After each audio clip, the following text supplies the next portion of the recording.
Assalamualaikum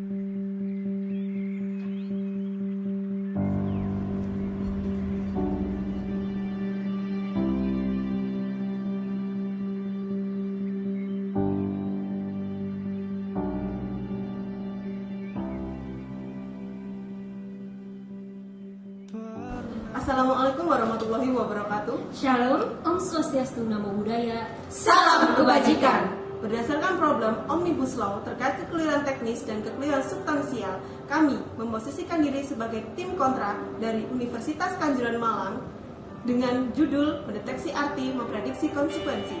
Saya, Dewi Wulandari sebagai pembicara 3. Saya, Maria Francisca Umabu sebagai pembicara 2. Saya, Lulumas Razuria sebagai pembicara 1.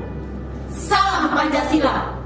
Berdasarkan artikel yang kami tulis bahwa RUU Omnibus Law dalam posisinya sekarang masih dalam tahap pengajuan ke legislatif untuk dikaji lebih lanjut, diuji kepada publik. Kami sebagai bagian dari publik turut memberi tanggapan mengenai RUU Omnibus Law dan sudut pandang Critical Legal Studies.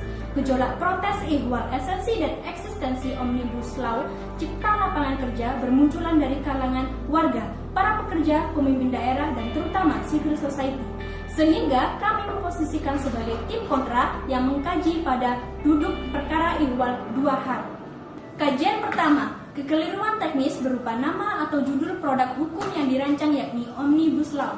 2 kata yang dipilih menjadi keliru karena adanya percampuran kata dari 2 bahasa yang berbeda, yaitu Omnibus dari bahasa Latin dan Law dari bahasa Inggris.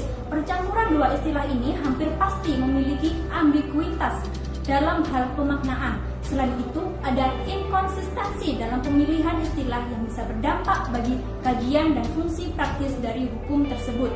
Kajian kedua, kekeliruan substansial dari Omnibus Law, kami memprediksi konsekuensi-konsekuensi logis dari RUU Omnibus Law, yaitu dengan intensi menciptakan lapangan kerja, pemerintah justru terjebak dengan memberi kepercayaan pada para pengusaha untuk mengatur sendiri para pekerja baik dalam skema pola kerja maupun pola pemutusan hubungan kerja.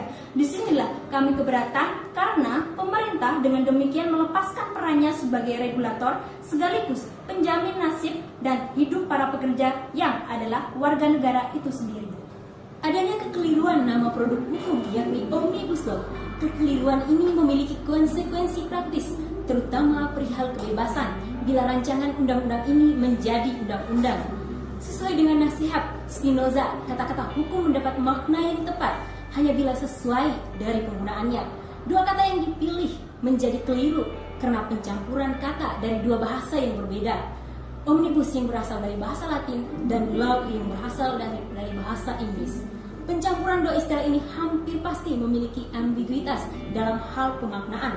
Selain itu, ada inkonsistensi dalam pemilihan istilah yang bisa berdampak bagi kajian dan fungsi praktis dari hukum tersebut. Dalam filsafat hukum, terutama yang bermula di era modern, produk-produk hukum idealnya mesti dikaji secara mendetail, khususnya ihwal nama dari hukum yang akan dibuat.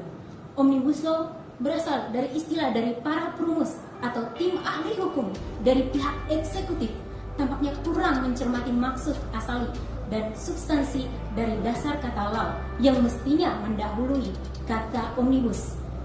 Ini kekeliruan pertama. Kekeliruan kedua, law yang dimaksud adalah lex. Dalam maksud asalinya bisa merujuk pada tata bahasa Latin.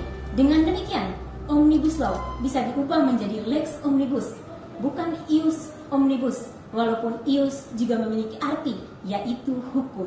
Hobbes mendefinisikan kedua konsep tersebut. Ius berarti kebebasan dan lex berarti suatu pengekangan kebebasan. Yang dimasukkan Hobbes dengan kebebasan adalah ketiadaan rintangan eksternal. Apa yang bisa kita alami dari temuan kekeliruan penggunaan pada istilah Omnibus Law? Lantas, apakah Omnibus Law yang dapat dijadikan sandaran dan perlindungan bagi para pekerja?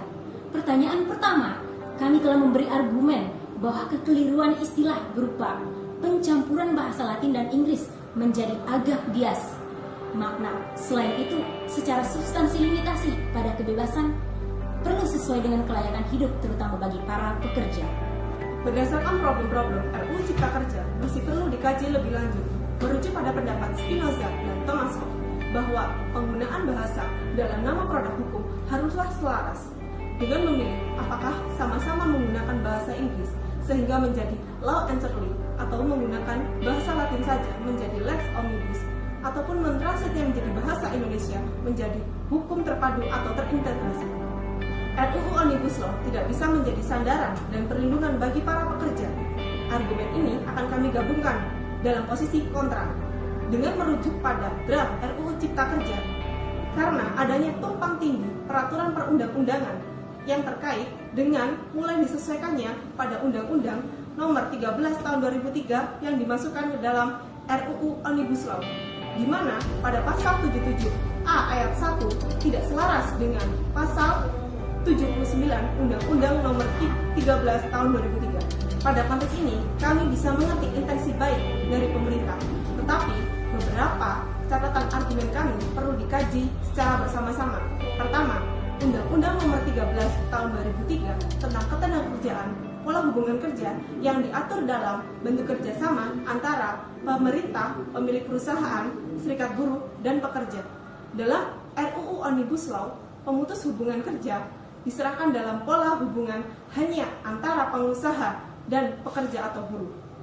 Maka perusahaan bisa melakukan keputusan secara subjektif dalam pemutusan hubungan kerja, sehingga konsekuensinya diterima oleh pekerja dalam Undang-Undang Omnibus Law dan mengakibatkan tindakan sewenang-wenang.